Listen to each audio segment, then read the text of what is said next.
तो दोस्तों, उत्तर प्रदेश के मुख्यमंत्री के द्वारा एक सबसे बड़ा बयान शिक्षा पर दिया गया है। उनके द्वारा कहा गया कि government to revive gurukul style Sanskrit school in Uttar Pradesh. हम सभी जानते हैं कि भारत एक सनातन संस्कृति से चलने वाला देश है, जहाँ की शिक्षा व्यवस्था विश्व की सबसे बड़ी और सबसे समृद्ध शिक्षा व्यवस्था में से एक रही है। नालंदा हो या फिर तक्षशिला हो या फिर उसके पहले के जितने भी शिक्षा से संबंधित गुरुकुल थे, वो गुरुकुल परंपरा पर ही आधारित थे। और भारत में लगातार 1947 के बाद से हमारे शिक्षा पद्धति में डिग्रेडेशन आई है और मेनली वेस्टर्न एजुकेशन का इन्फ्लुएंस रहा है, जहां पर वेस्टर्न आइडियोलॉजी को मॉडर्नाइजेशन समझा जाता है। भारत में जिस प्रकार से शिक्षा प्रसारित होती है वो एक तरीके से रटंत शिक्षा होती है, जिसमें समझदारी का विकास कम लेकिन विषय वस्तु की महत्ता अधिक होती है। तो इसी पर योगी आदित्यनाथ के द्वारा बयान दिया गया। जब आज की इस चकाचौंध भरी दुनिया में हर व्यक्ति भौतिकता के पीछे भाग रहा है, तब भी उत्तर प्रदेश के अंदर लगभग 1.5 लाख बच्चे ऐसे हैं जो संस्कृत के साथ अपना जीवन समर्पित करते हुए भारतीय संस्कृति के लिए अपना जीवन समर्पित भाव के साथ आगे बढ़ा रहे हैं। स्वाभाविक रूप से उसका संरक्षण करना इस शासन का दायित्व होना चाहिए, समाज का दायित्व होना चाहिए और सरकार अपने उसी उत्तरदायित्व का निर्वहन करने के लिए आज आपके पास आई है, आपके द्वार पर आई है।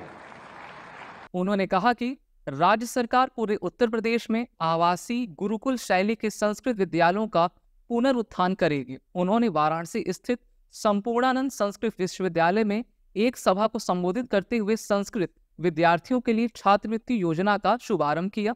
इस अवसर पर मुख्यमंत्री ने छात्रों को संस्कृत भाषा का अध्ययन जारी रखने के लिए प्रोत्साहित किया और कहा कि यह विज्ञान और तकनीकी शिक्षा की भाषा है।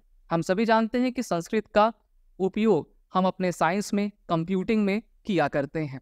जर्मनी, इंग्लैंड जैसे देशों के द्वारा वो अपने स्कूल में संस्कृत को आपका इम्प्लीमेंट कर रहे हैं, लेकिन भारत का दुर्भाग्य ये है कि आज की इस राजनीतिक पीढ़ी ने जो है पूरी तरीके से संस्कृत को नजरअंदाज किया है और एक तरीके से इंग्लिश भाषा की महत्ता को स्थापित करने का कार्य किया हुआ है। हम जानते हैं कि जो संस्कृत व्यवस्था है और जो संस्कृत भाषा है वो देववाणी ही नहीं अपितु एक वैज्ञानिक भाषा है, जिसका निरंतर अभ्यास करने से हम एक सही अप्रोच के साथ आगे बढ़ा करते हैं। संस्कृत भाषा विश्व की सबसे प्राचीनतम भाषा है और आज के युग में जितने भी बड़े बड़े लोग हैं सबका यही मानना है कि विश्व में जितनी भी भाषाएं हैं उनका उद्गम संस्कृत से ही हुआ है। तो भारत इसमें पीछे क्यों रह रहा है? क्योंकि यहाँ पर एक आइडियोलॉजी है जिसको प्रमोट किया जाता है और भारत की शिक्षा व्यवस्था, भारत की जो हमारी मूलभूत संरचना है उसको हम एक कुंसित नजरिए से देख सकें, इस पर उनका प्रयास रहा करता है। तो इसी पर बोलते हुए योगी आदित्यनाथ ने कहा कि इस नई योजना के तहत राज्य भर के 69,195 संस्कृत छात्रों को कुल 586 लाख रुपए की छात्रवृत्ति वितरित की जाएगी। मुख्यमंत्री ने कहा कि संस्कृत सीखना मानवता की सेवा के समान है।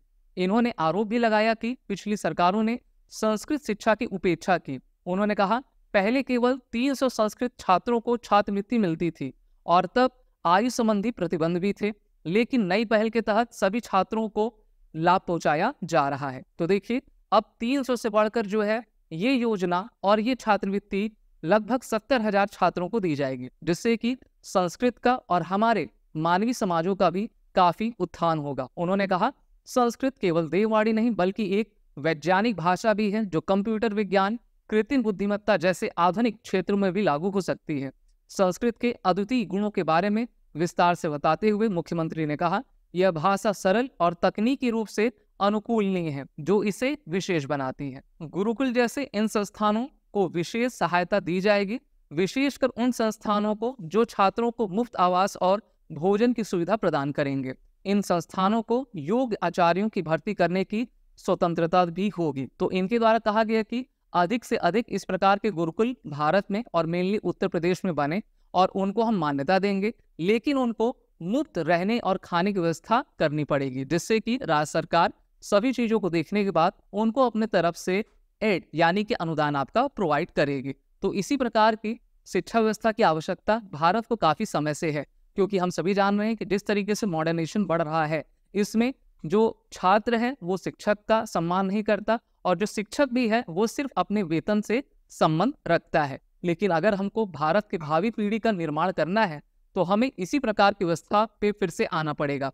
लेकिन क्वेश्चन ये भी उठता है कि क्या अभी के दौर में ये व्यवस्था उतनी ही सार्थक रहेगी, फिर नहीं रहेगी। तो देखिए, अभी तो हमने 75 सालों में देखा कि किस प्रकार से हमारी शिक्षा व्यवस्था चल रही है और बड़ी बड़ी बिल्डिंग्स बना देने से, एसी लगा देने से या फिर जो प्रोजेक्ट्स होते हैं बच्चों को देने से इसमें कुछ आपका नवनिर्माण नहीं हो पाएगा। बच्चा तभी सीखता है जब वो विनम्र भाव से अपने शिक्षक गुरु के सामने बैठकर ज्ञान को ग्रहण करने की प्रयास किया करता है। हम सभी जानते हैं कि भारत एक उन्नत देश था, देश है और आगे भी रहेगा।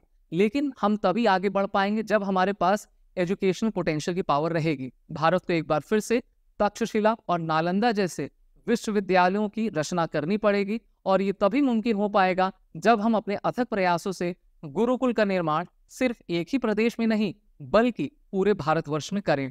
वर्ष 2022 में नरेंद्र मोदी जी के द्वारा कहा गया था कि गुरुकुल सिस्टम को रिवाइव करना चाहिए जिससे कि भारत में जो है हम अपनी संस्कृति सभ्यता से जुड़ सकें। तो देखिए, यहाँ पर हमें अपने माइंडसेट को भी बदलना होगा। मेनली भारत में जो महिलाएं होती हैं, जो माताएं होती हैं और जो यंग एज की जो महिलाएं हैं वो चाहती है कि हमारा बच्चा पैदा होते ही फर्राटेदार इंग्लिश बोले। मैं उनसे सिर्फ इतना ही प्रश्न पूछना चाहता हूँ, क्या किसी भाषा को निपुणता से कहने पर क्या कोई व्यक्ति समझदार हो जाता है? आतंकवादी भी इंग्लिश में बात करते हैं, आतंकवादी और चोर भी जो है आपके हैकर्स होते हैं। तो उन्होंने भी कहीं ना कहीं वेस्टर्न आइडियोलॉजी से शिक्षा ली है। उनके अंदर किसी भी प्रकार का विनम्रता का गुण, आचरण का गुण नहीं पाया जाता है। गुरुकुल सिस्टम के इतिहास के बारे में अगर हम जानें तो वैदिक काल से ही भारत में वर्णाश्रम धर्म की व्यवस्था आपकी बनाई गई है। अगर हम गुरुकुल को रामायण पीरियड में देखना चाहें तो यहाँ पर सिद्धाश्रम, वशिष्ठ आश्रम, विश्वामित्र आश्रम जैसे कई आश्रम रामायण काल में यानी कि त्रेता युग में प्रेजेंट थे।